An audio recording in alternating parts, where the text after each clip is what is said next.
Hey everyone!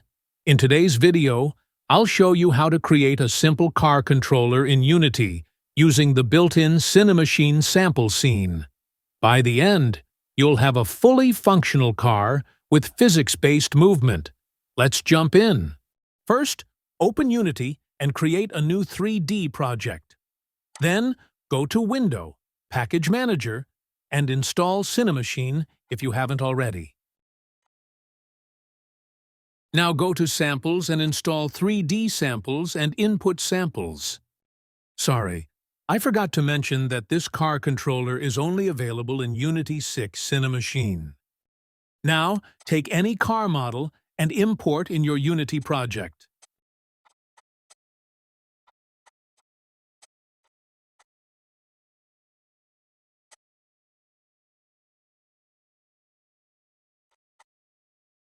Duplicate your car wheel mesh and make two group-on for wheel mesh and another for wheel collider. In Wheel Collider Group, remove all the mesh from Game Object and add Wheel Collider component. Add Box Collider to the parent game object of the car.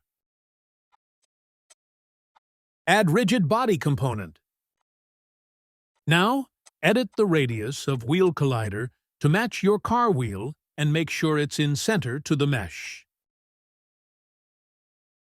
Add simple car controller script to the parent game object of the car and give reference of wheel mesh and wheel collider based on front and back.